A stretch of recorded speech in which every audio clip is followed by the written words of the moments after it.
cancers et bienvenue dans la vidéo du tirage de vos énergies du mois de février 2020. Alors écoutez, les cancers, vous avez eu deux énergies, deux cartes maîtresses, deux énergies d'oracle, la carte de l'observateur et la carte de la nouvelle vie. C'est celle-ci qui est sortie en premier, mais on m'a dit oh, il y en a encore une autre pour les cancers. Ok. Donc voilà. C'est plutôt des belles nouvelles, j'ai envie de vous dire. Là, on vous dit, mettez-vous en retrait, observez ce qu'il se passe, et peut-être voyez-vous venir, Anne, ma sœur Anne, vois-tu au loin venir cette nouvelle vie, ce nouveau chapitre de votre vie, les cancers, qui est en train de se dessiner à l'horizon.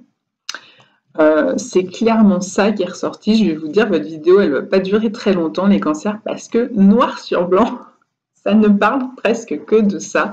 J'ai l'énergie ici du 3 de bâton qui parle de la capacité à se tourner vers sa nouvelle vie, ses nouveaux projets, un nouvel horizon. Vous voyez le chemin ici qui mène un soleil levant derrière la montagne, donc un nouvel horizon, comme le soleil levant derrière la montagne du Mont Blanc, qui se vit aussi ici pour moi en direct live. Donc voilà. Ici, il y a l'idée d'un nouvel avenir, il y a l'idée d'une nouvelle vie. Alors, ça peut être une nouvelle page qui se tourne, mais ça peut être le livre tout entier qui se tourne. Et on va aller vers un nouveau livre qu'on va ouvrir, donc un changement profond pour vous en 2020. Et d'ailleurs, ça fait un peu référence à votre tirage de l'année, du tirage annuel de cette année 2020, les cancers, dans lequel je vous dis, il y a du bonus, il y a du potentiel à venir, il y a des belles choses qui vont arriver. Et là, c'est un peu ce qu'on est en train de dire. Là, le renard, il est en train d'observer au loin la lune. Donc, de voir venir, moi, j'entends vraiment Anne, ma sœur Anne, que vois-tu venir à l'horizon? Donc certes, dans le conte, c'est pour l'instant, je ne vois rien venir à part l'herbe qui verdoie et le soleil qui rougeoie. Et c'est peut-être votre cas, c'est-à-dire que là, les cancers, pour l'instant, vous ne voyez pas grand-chose venir. Vous êtes peut-être juste en phase de transition dans le tarot traditionnel de Marseille. C'est l'énergie du mât, c'est parfois associé au 0. Je dis parfois parce que d'autres personnes pensent que c'est le 22. Donc voilà, il y a eu une fin de cycle, il y a un nouveau cycle qui arrive, mais il est peut-être encore un peu loin. D'où la nécessité de voir avec une longue vue, parce que c'est un peu loin encore pour vous, et que là, vous vivez juste une sorte de transition. Et puis cette lune, eh bien, elle revient ici en arcane majeur, en énergie majeure. Elle se représente. Donc, qu'est-ce que vient nous indiquer la Lune? Alors, la Lune peut parler du foyer. Donc, ça peut être un nouveau chapitre de votre vie dans votre foyer, comme l'arrivée d'un nouvel enfant, comme constituer et créer un nouveau foyer avec une personne ou une famille recomposée, peu importe.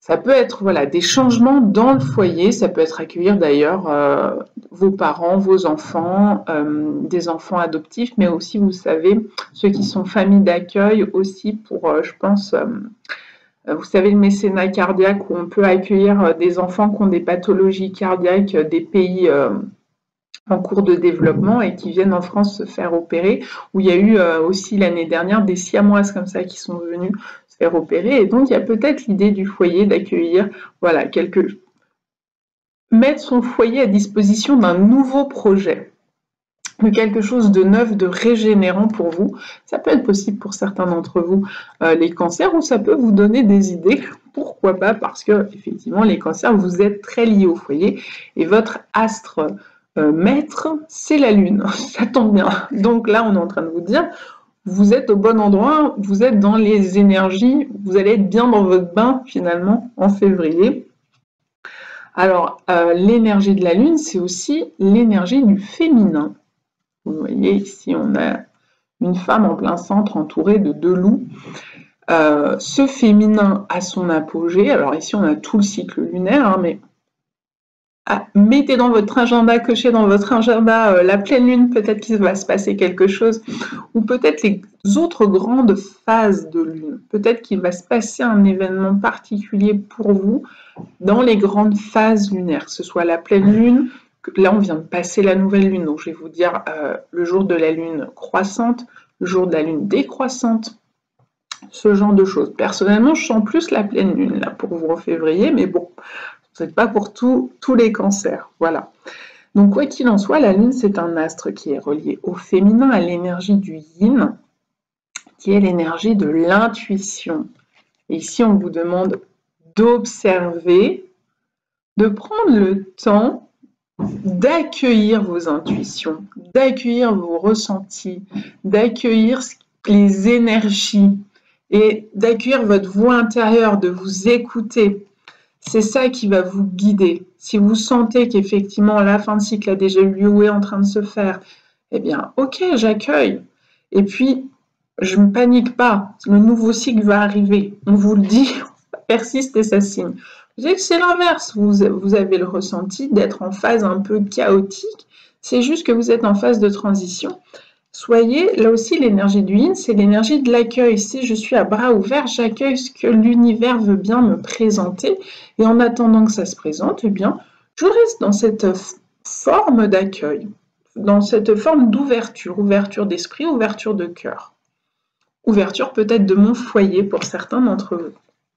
Voilà.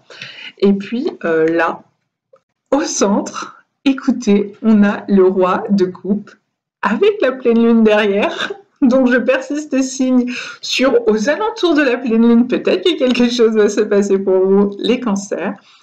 Et alors pour certains d'entre vous, ça peut être une rencontre. Que vous soyez homme ou femme, ça peut être une rencontre avec votre roi ou votre reine de cœur. Ça peut être une rencontre amoureuse qui vienne vous bouleverser. Ça peut aussi être une Saint-Valentin formidable et mémorable cette année, pourquoi pas, avec peut-être une demande en mariage qui va changer votre foyer, qui va changer votre nouvelle vie, peut-être l'annonce à votre partenaire que vous êtes enceinte pour les femmes, ou vice-versa, les hommes cancers qui écoutent, eh bien peut-être que vous allez avoir une nouvelle de cet ordre-là pour la Saint-Valentin, car regardez, ici, elle émerge d'une coquille d'œuf. L'œuf, c'est la création, c'est la fécondité, c'est la naissance ou la renaissance en général, ou peut-être d'un enfant dans le foyer en particulier. Pour d'autres d'entre vous, c'est pas tous les cancers vont peut-être pas faire la rencontre amoureuse du siècle de leur vie, mais pour d'autres, ça peut venir nous parler de garder une forme de stabilité émotionnelle. Parce que peut-être que vous allez être très soumis, ou que c'est déjà le cas, hein, qu'en janvier ça a été le cas, surtout qu'en janvier on a eu une éclipse, et fin décembre on en a eu une aussi. Alors vous qui êtes très connecté aux énergies de la Lune, parce que c'est votre astre, c'est votre planète maîtresse, un planète entre guillemets, hein, c'est un astre, c'est même un satellite, et du coup, peut-être que vous vivez des hauts et des bas sur le plan émotionnel ces dernières semaines. Vous êtes hypersensible, par exemple, actuellement. En tout cas, très réceptif aux énergies et à tout ce qui se passe, par exemple, autour de vous, de manière dans votre environnement proche, dans votre famille, dans votre foyer, dans votre vie, ou dans le monde. Ça, c'est possible aussi, en fonction de votre degré d'empathie. Et donc là, on est en train de vous dire, ça va vous être bénéfique d'être maître de vos sentiments, de vos émotions. Quand je dis ça, ça ne veut pas dire les contrôler, ça veut dire en avoir l'expertise. Sentir venir, là c'est de la colère, là c'est de la tristesse, là c'est de l'empathie, donc ça ne m'appartient pas, ça c'est ceci, ça c'est cela. Et d'être capable de faire le tri et de purifier aussi toutes ces énergies qui seraient trop envahissantes si c'est le cas.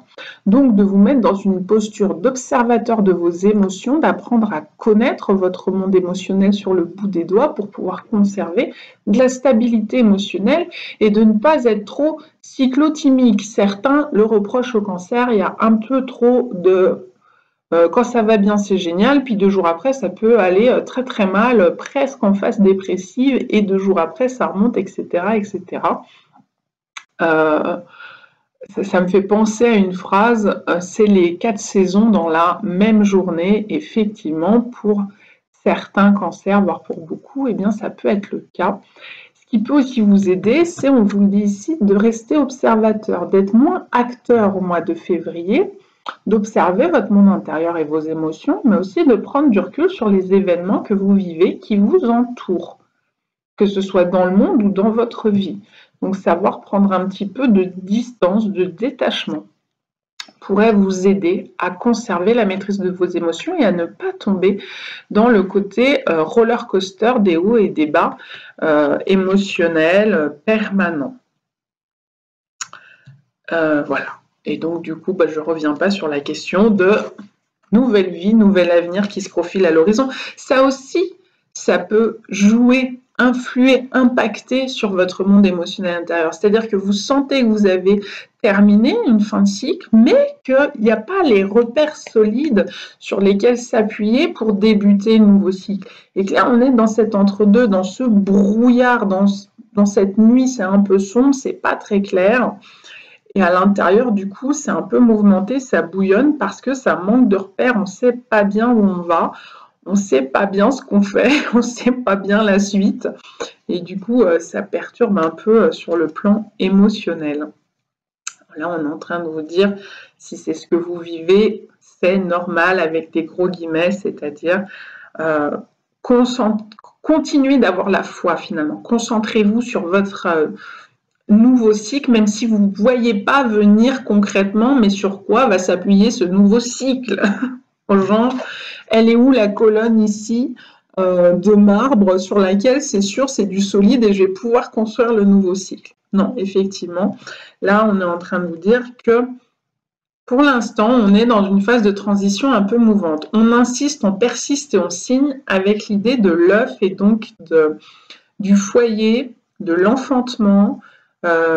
Pour les personnes qui cherchent à avoir un enfant, c'est plutôt bon signe parce que regardez, le renard, lui, il est appuyé sur l'œuf et là, l'œuf, il se retrouve dans cette énergie juste à côté.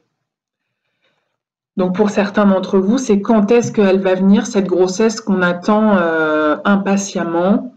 Et on vous dit, ok, restez maître de vos émotions, il y a eu des hauts, des bas, peut-être qu'il y a eu des essais qui n'ont pas fonctionné jusqu'ici, mais gardez la foi. C'est vraiment ça le message, les cancers. Gardez la foi en vous, en l'univers. Ça va arriver.